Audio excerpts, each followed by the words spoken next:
Good evening. ये है class 10th की मैथ्स का चैप्टर नंबर 1। आपको गुणनखंड करना आता है क्या?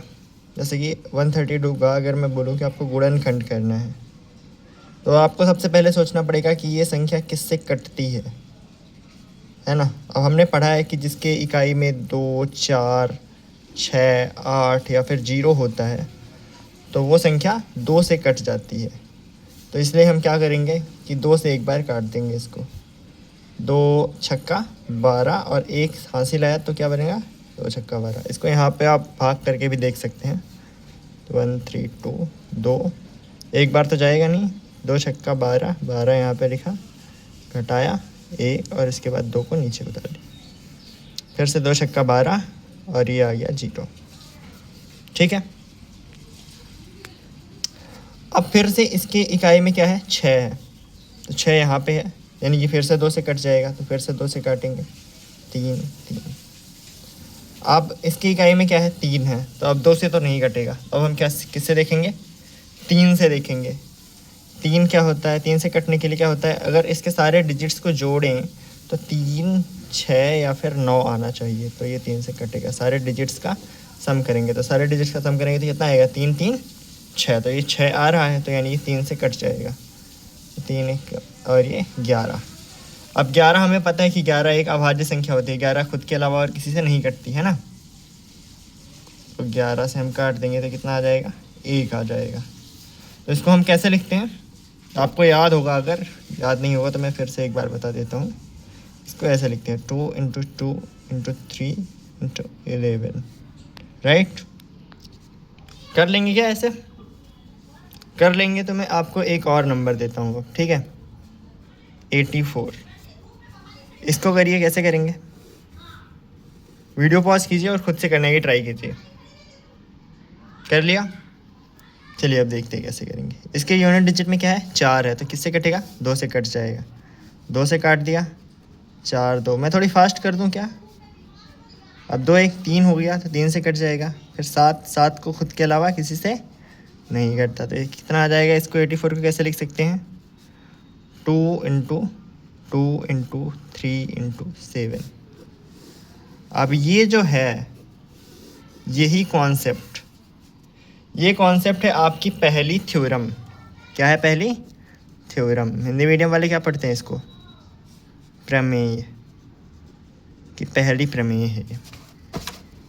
क्या है ये कहती है कि हर एक भाज्य संख्या, यानी कोई भी भाज्य संख्या होगी, कोई भी भाज्य संख्या, एक मिनट, कोई भी भाज्य संख्या, भाज्य संख्या, संख्याएं कितने प्रकार की होती हैं? संख्याएं कितने प्रकार की होती हैं? जैसे मैं यहाँ पे लिखूँ अगर 1 2 3 4 5 6 7 8 9 10 11 12 13 14 15।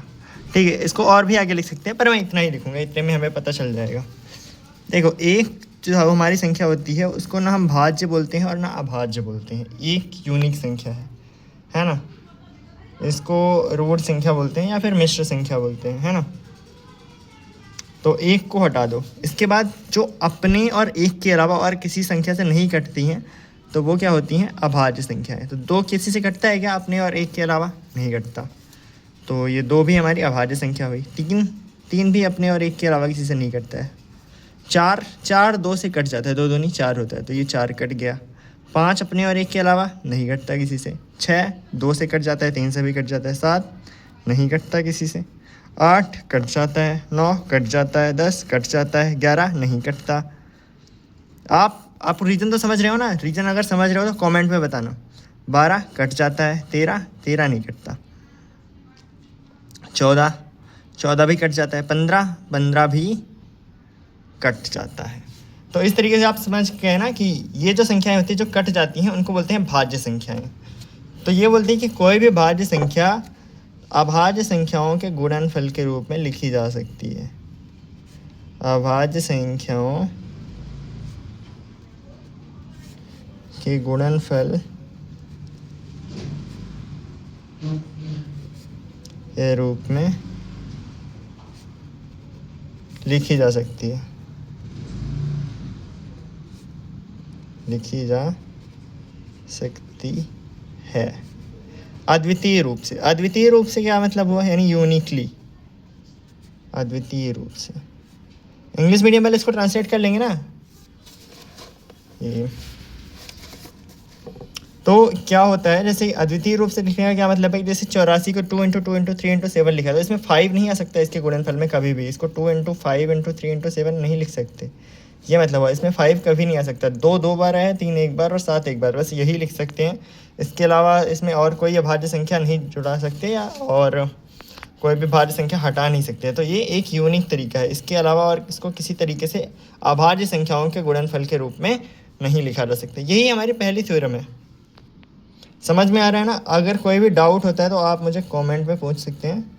और इसके सवाल हम ले लेते हैं एक। देखिए, तो हमने यहाँ पे एक सवाल ले लिया कि क्या 4 की पावर n की इकाई में कभी भी 0 आ सकता है। यानी कि 4 की पावर 1 क्या होती है, 4। 4 की पावर 2 क्या होगी, 16। तो इसकी इकाई में 6 है। 4 की पावर 3 क्या होगी, 64। इसकी इकाई में 4 है। तो ऐसा पूछ रहा है कि अगर हम इसको 1 2 3 4 5 6 7 8 9 10 करते जाएं तो इसके बाद क्या कभी ऐसा होगा कि इसकी इकाई में एक बार 0 आ जाए। तो इतना कौन करते बैठेगा, आप बताओ? इतना कोई कर सकता है क्या? लेकिन अगर हमें एक चीज़ पता है कि अगर किसी संख्या के अंत में 0 आता है, अंत में अगर 0 आता है मतलब कि 5 से भी कटेगा और 2 से भी, और 2 से भी। कैसे साहब?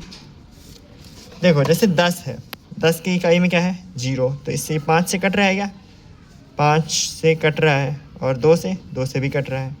20 की इकाई में 0 होती है, 5 से कट रहा है क्या, हाँ कट रहा है। 2 से भी कट रहा है। ऐसे किसी भी संख्या में आप चेक कर सकते हैं कि 5 से और 2 से कटेगा ही कटेगा, क्योंकि 5 × 2 10 होता है और 10 से ये कट जाते हैं। तो 5 और 2 आना तो ज़रूरी है। अब 4 का हम अभाज्य गुणनखंड जब करेंगे तो 4 बराबर 2 × 2 होता है। अब इसमें 2 तो है लेकिन इसमें 5 है ही नहीं कहीं पे। और हमारी जो थ्योरम है, थ्योरम क्या कहती है, थ्योरम कहती है कि यूनिक होना चाहिए। यूनिक होना चाहिए का मतलब क्या है कि 4 में से 4 का कितनी भी बार गुणा करोगे तो हमेशा इसके गुणनखंड में 2 ही आएगा। अब 2 कितनी बार ही 2 का गुणा कर लो, 2 × 2 × 2 × 2 × है ना, चाहे कितनी ही बार कर लो, इसमें 5 तो एक भी बार नहीं आएगा, चाहे कुछ भी कर लो। अब 5 नहीं आएगा तो मतलब ये कभी भी 0 पर एंड नहीं होगा। अगर समझ में नहीं आया हो तो एक बार वीडियो को फिर से रिवाइंड करके देखना, क्योंकि अगर जैसे 4 की पावर 1 है तो क्या होगा, 2 × 2। 4 की पावर 2 करेंगे तो क्या 2 × 2 की पावर 2 हो जाएगा, यानी कि 2 बार 2 × 2 करना पड़ेगा हमें। यानी कि 3 बार अगर करेंगे, ऐसे 3 बार कर सकते हैं, है ना, ऐसे ही 4 बार कर सकते हैं, कितनी भी बार करेंगे, लेकिन हमेशा इसमें 2 ही आएगा, इसमें 5 तो कभी नहीं आ सकता। और जो क्योंकि 5 नहीं आ सकता है तो इसलिए इसके लास्ट में कभी भी 0 नहीं आएगा। बस यही कॉन्सेप्ट था। तो आज हमने ये पहली वाली थ्योरम कंप्लीट कर ली है।